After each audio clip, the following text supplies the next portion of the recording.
What is going on, everyone? Welcome back. Justin Jefferson went at the 101, which, if you're looking to get unique, that's like a decent way to do it because it's a lot harder to get JJ at the 5. And then if you're trying to get two players that are in the range of like 22 to 25 of ADP, it's going to be a lot harder at the ADP of 5 than the ADP of 1. So, just for like uniqueness, if you're pretty confident in a certain range, I'm definitely okay with it.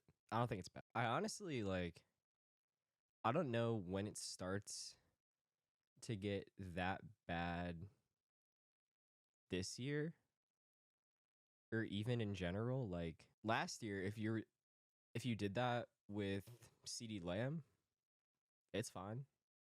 Like you'd rather do it with Christian McCaffrey, but doing it with CD Lamb is like next best thing.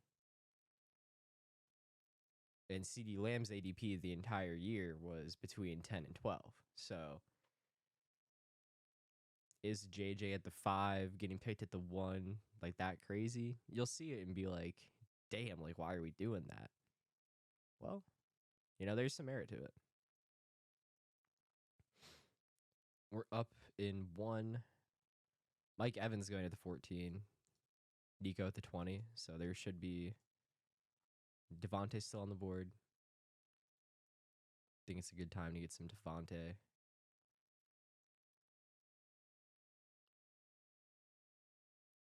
Unless. Nah, it's just Devontae. It's just Devontae. The Pittman thing is kind of scary. It is May 23rd. And just yesterday, Michael Pittman had an injury in practice. And it says right here the knee issue downplayed. We can read it off. It said, Coach Shane Steichen said Wednesday that Pittman should be fine after he left the practice field early. Mike Chappelle of Fox 59 News reported that. And Steichen said that Pittman just bumped knees during 11 on 11 drills, and the Colts have no incentive to rush Pittman, who's fresh, yada, yada, yada. It's possible he misses more of OTAs. And what else do we care about here?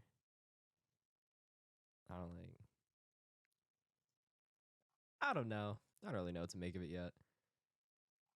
Could go Diggs here. Could go Henry here. Could go DK here. I think we go Diggs. I like Diggs on the Texans. That seems like a good fit. Even though Diggs back half of the year was so bad, he still graded out as a very solid receiver last year. And I think we've talked about it before on the channel here, but we're definitely attributing Diggs' poor performance in the latter half of the year somewhat just to like team chemistry, like a mixture of team chemistry and just something not clicking, him being upset at Josh Allen. There's a plethora of reasons that you could attest to of why Diggs externally, besides his raw talent, could be underperforming. And I think that's just what the situation was. And now in a new situation with CJ Stroud, Diggs is someone who's very competitive and I know wants to win. So if we were to get a healthy Stephon Diggs, in Houston, it would be insane. A healthy, determined Stephon Diggs in Houston next year, I mean, that's the only reason not to bet against him. Because, unless you do truly believe that the reason his numbers were falling off was strictly to him just being worse as a player. But I just can't see that. What's going on here?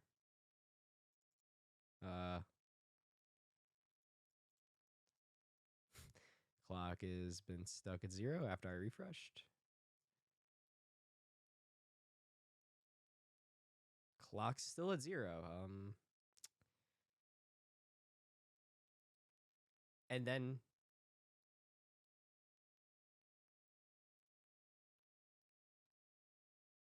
Hello? Yeah. What? Am I like did it start with a lower clock? Am I or did it start at 0? Am I like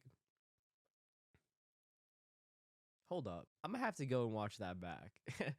Leave it in the description if I was crazy or not, but did he just get like it felt like that was 40 seconds or something, man. I swear. Who knows?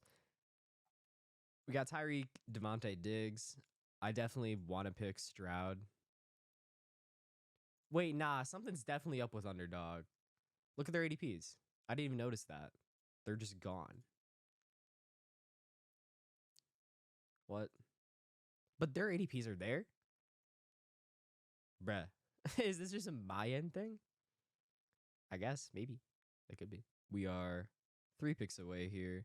We see Kelsey go at the 41, McBride go at the 40, and then Pacheco at the 38, and Higgins at the 35.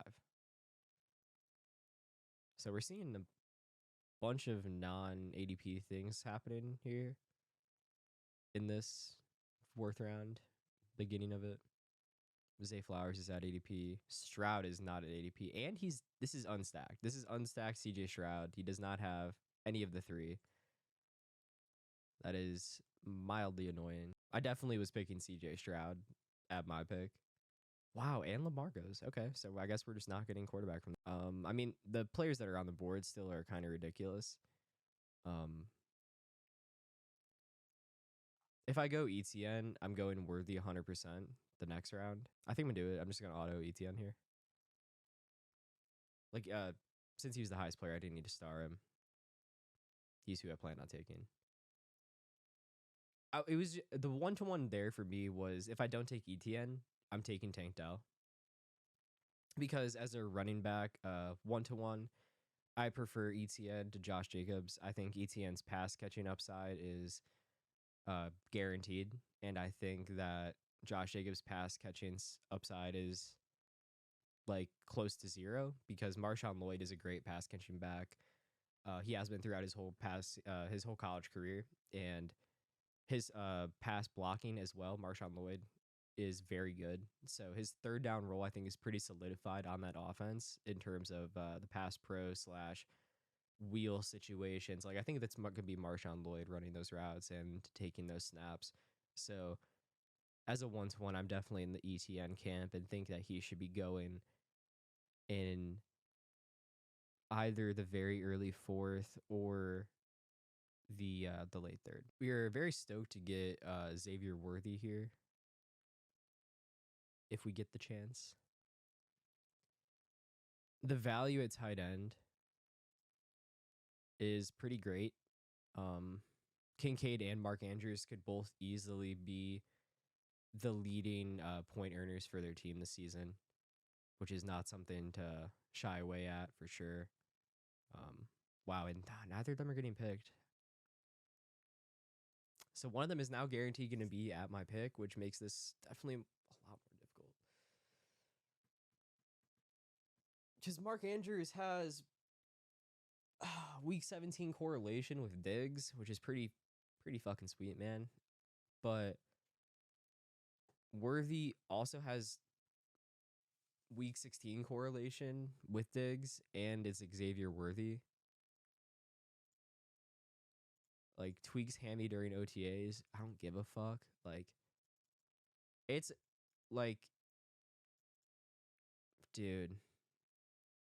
This feels like a Jamar Chase rookie year type bet where we're just picking him in the 3rd round, in the 4th round, and I mean I was in the camp year Jamar Chase's rookie year of he's just gonna be one of the best players we've seen at rookie, like as a rookie for a receiver. And he was generational. I think Xavier Worthy has similar upside, specifically with Patrick Mahomes. Does Xavier Worthy have this upside anywhere else?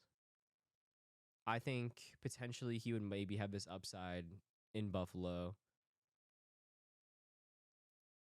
the Chargers, but landing in Kansas City, especially with how poorly the Rashee Rice things are looking right now, it just seems like the dream landing spot. And in terms of a per week basis, I think he's going to be very important. And down the stretch, I mean, come on, right? Like, he's going to be someone that you're going to want on your team in fantasy playoffs if he's healthy, right? There, because there's just no way this kid's bad. There's no way this kid is bad at football. I'm such a big fan. I would be down to take Xavier Worthy in the third round if I had to. I'm not kidding. I'm not kidding. I'm gonna have a ridiculous amount of Xavier Worthy. It's gonna be in Best Ball Mania alone at least like 20%. At least 20%. And that's on the low side. I would say that's on the low side. I would definitely more expect a 1 in 4 clip, something like 25. I think he's the truth, man. I think he's the truth. I'm definitely really down to get George Kittle. George Kittle would be the nuts here for me because I think he has similar upside to Kincaid and Mark Andrews, and he's just going, a full round, round and a half, 2 rounds even later. Like my tight end landscape in my head, if I had to construct the draft board and then let the community move it, would be it would still be Laporta 1 and then still somewhere in this range. And then Kelsey would be number 2, somewhere in this range. And then I would I think I'm putting Andrews at 3, and he would be like somewhere probably in this range, like early here. And then McBride would be probably like back here. Kincaid would be somewhere in here. I'd have the tight ends like more higher price for sure. And I was just yapping because we can go George Kittle here. I think he's the best value on the board. There's a huge drop off at tight end, in my opinion, in terms of value for elite tight end. We could have gone Alvin Kamara, Jordan Addison, but I think there's similar bets within Zamir White and Jackson Smith and Jigba. Obviously, Alvin Kamara and Zamir White are not really similar bets, but I think Zamir White has a very ridiculous ceiling. Was definitely hoping to get the the Alvin Kamara fall there. I maybe trolled that because of the I don't know though. I do believe team structure wise though that was the right pick. I can't bring myself to take Brian Thomas over Zamir. I don't think I want that much of Jacksonville. Also, Jacksonville is a team I can get into with skinny pieces. I don't know. I don't want all of Jacksonville. I don't know. That's a team that's hard to fully buy into. Like I'm down to double stack Houston. I'm down to double stack Miami. I'm down to double stack Denver, Dallas. Never mind. The Jaguars though, it's hard for me to like see through the lens of like Trevor throwing for like 4,500 and then multiple receivers being either on the brink of 1,000 or multiple receivers hitting like 180 plus fantasy points. It's like, is that in the range of outcomes? I don't know. Like, especially like with the talent there. Like, I'm definitely a Brian Thomas believer. Over Zamir White, no.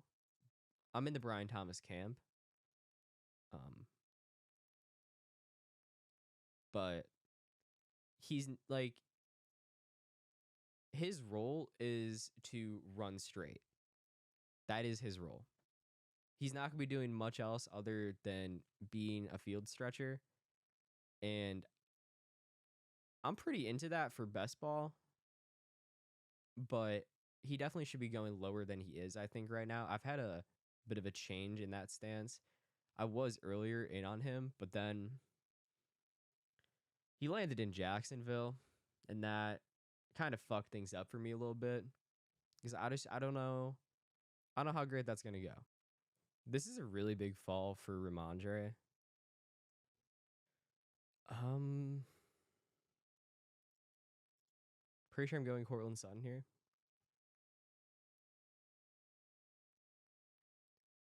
It just feels like the safe bet to me going receiver here because we don't have 5 receivers yet.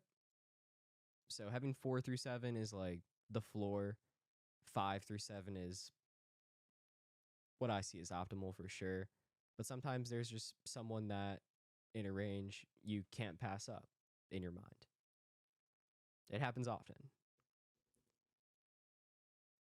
So,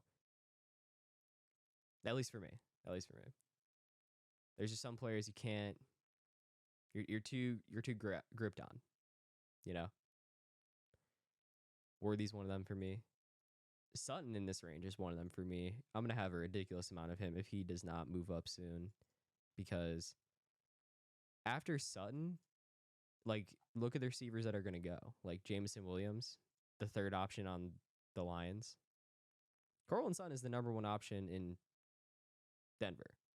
He should be going at least right here. But he should debatably be going in the 7th or 6th round, to be honest. I think at least. We could do the Tua push. Where's Waddle at? Where is Waddle? Waddle's behind us, so there's really no reason for anyone to take Tua. That's getting a little risky with it, to be honest. I'm just gonna take Tua. I don't know. I feel like that's. I mean, his ADP is moving a lot down. Dude, that's like actually. Maybe I did troll. Maybe I was supposed to go Tony Pollard here, and then just because I forego the week 17 correlation of Tony Pollard and ETN.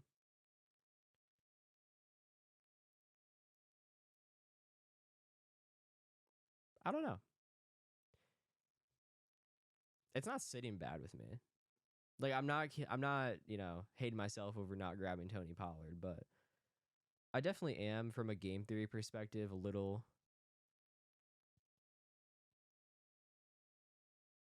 I think I messed up. I think I should have taken Tony Pollard and went to him. We'll stand on that. Unfortunate mistake.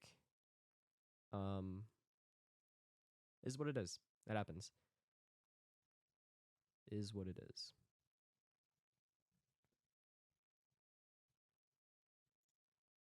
Like especially with Waddle being behind us, man.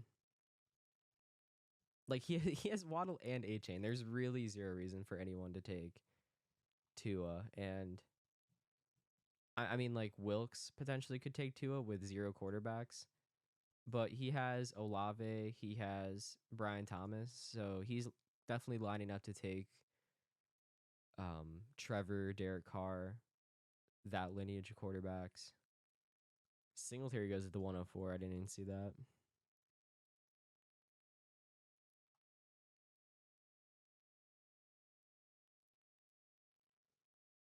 Pretty sharp out of him. Moss at the 89, Singletary at the 104. His takes there I really like. Those should be nice. His team construction obviously is, you know, not what we would call or consider optimal, but he's living life. He's living life. Love those RBs. Jordan Love. Interesting. No Green Bay receiver yet. Jordan Love. Is that? That feels like a pretty big ADP fall though.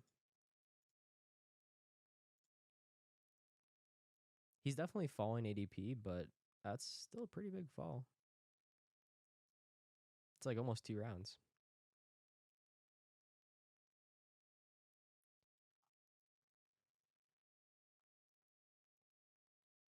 He's got Kyler to McBride.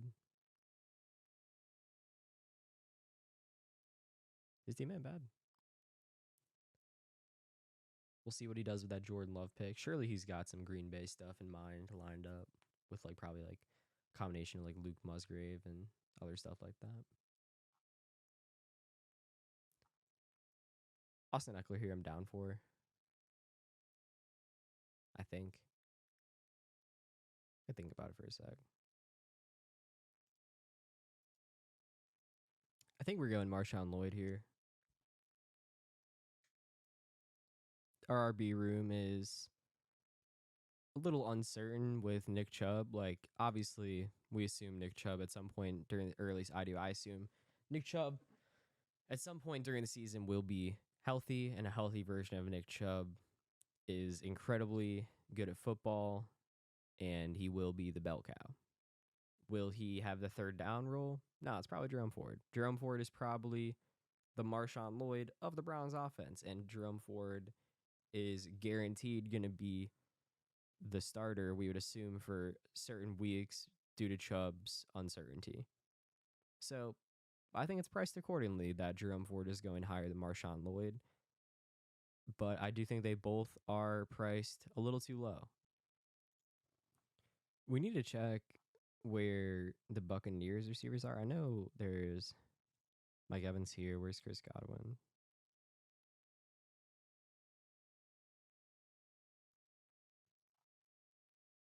He's right here. Okay, he went Baker. Because if I go Kate Otten, like Baker should hypothetically be at 172. He unfortunately did not give us the chance, but it's all right. Things could be worse.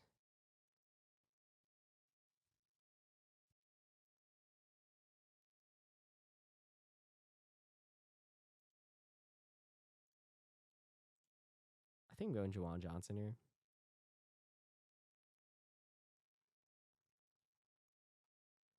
The Bo Nix hate seriously makes no sense to me.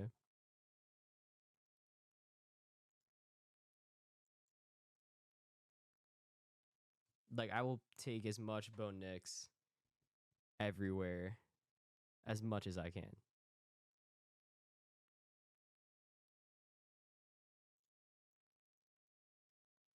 I want him bad on this team for sure. We don't pick him here though. I'm just debating between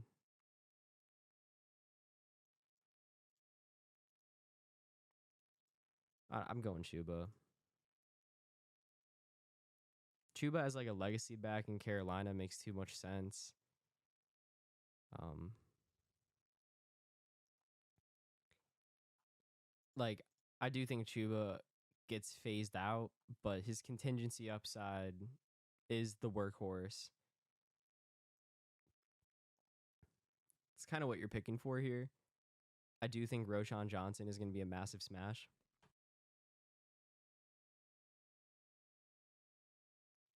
Not many choices left on the board at RB.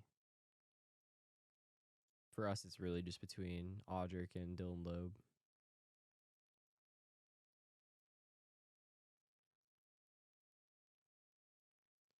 Seeing all the RBs go off the board definitely makes me feel good about our decision to go Chuba there. Because a 5 RB room with one of the two, Audric and Dylan, it's hard to convince myself on that. As that being like better than, well, I mean, if I got both of them, you can like squint and say it's the same thing.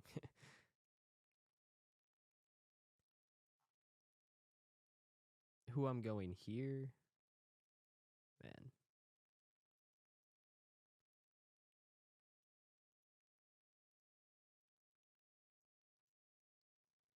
It's tough.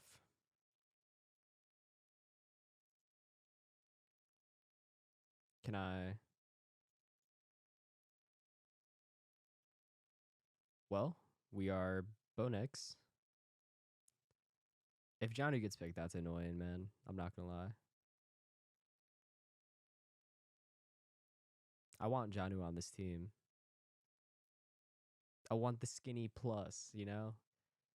The tight end receiver quarterback, the skinny plus.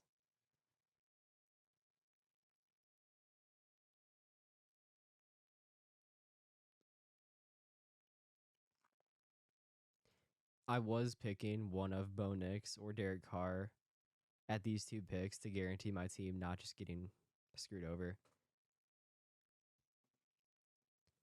So, like, I'm not upset at the Bo Nix pick. I didn't really know who I was gonna go between Carr and Nix, but I think Derek Carr's best games, I wouldn't bet on them being tied to Jawan Johnson. I'd definitely lean into them being more tied to Olave Shaheed because their downfield roles are incredible. And Olave had the most missing air yards from last year. And you could say that, well,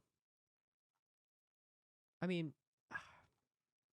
there's two different like scopes you could look at it through. If you look at the accumulative lens,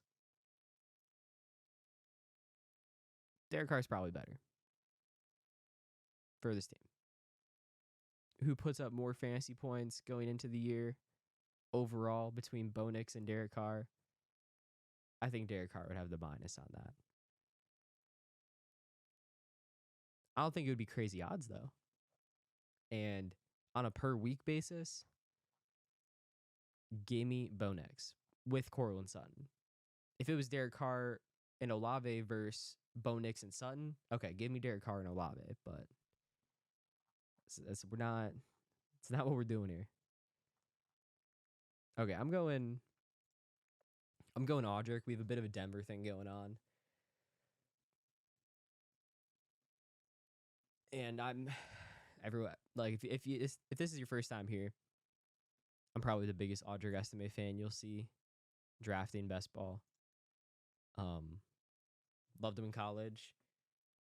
I think he's gonna be great in the NFL. I think he fell way too low. There was some negative propaganda against him being spewed through his pro day time. Obviously, he is a little slower, but that's his 40. That's not considering like man. His acceleration, it's pretty good for a running back. Like if you look at his top speed last year, he hit 22 miles per hour. I think we're gonna be going Greg Dulcich here.